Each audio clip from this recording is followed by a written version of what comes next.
Questo servizio è offerto da FDL Studio, siti internet per la tua azienda. 26 aprile 1986. Chernobyl diventa improvvisamente il centro dei pensieri di tutto il mondo.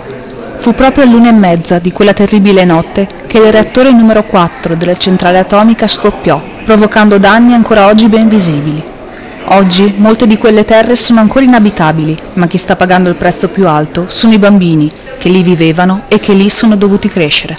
A 25 anni dalla tragedia si è svolta a Mirano, in provincia di Venezia, una mostra fotografica organizzata dall'Associazione Bambini di Chernobyl Onlus, associazione che ogni anno accoglie ragazzi e ragazze bielorusse affinché possano respirare e vivere in un territorio non contaminato per almeno un mese all'anno. L'associazione è nata 10 anni dopo il disastro di Chernobyl, con l'obiettivo ovviamente di ospitare bambini, portare i bambini dalla Bielorussia qui in Italia ed essere ospitati nelle famiglie. Questo è stato il primo obiettivo. Poi si è allargata con dei carichi di carattere umanitario e anche con progetti sanitari specifici particolari. Quindi 3 sono gli obiettivi dell'associazione: ospitalità, carichi umanitari e progetti sanitari.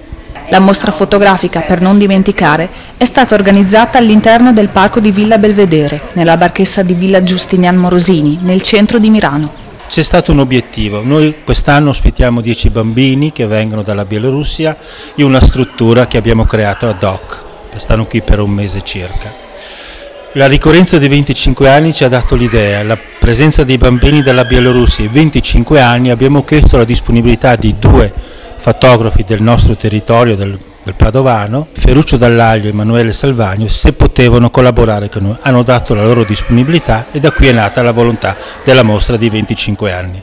I protagonisti della mostra sono senza dubbio i luoghi ed i volti di questa tragedia. Al centro del lavoro di Emanuele Salvagno, giovanissimo fotografo classe 1984, ci sono i palazzi silenziosi di Pripyat, la città fantasma di 50.000 abitanti costruita appositamente dall'allora Unione Sovietica per le famiglie dei lavoratori della centrale nucleare e che oggi è in territorio ucraino.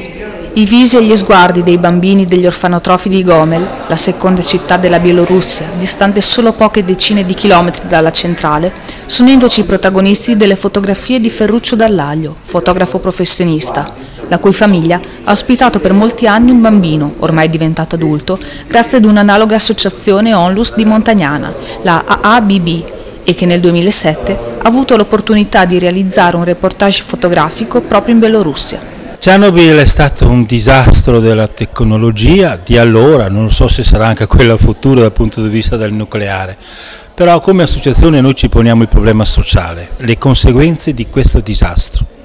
Quindi su questo l'associazione lavora, non vuole entrare nel merito ovviamente su caratteri tecnologici o politici di questa cosa, però noi riteniamo che il problema sociale che ha scaricato il disastro di Chernobyl è stato gravissimo, è ancora grave e sarà grave per ancora decine e decine di anni. La mostra è rimasta aperta tutto il secondo fine settimana di luglio, visitata da decine di persone e dai piccoli ospiti bielorussi, alcuni dei quali, per la prima volta proprio quest'anno, passeranno le loro vacanze in Italia.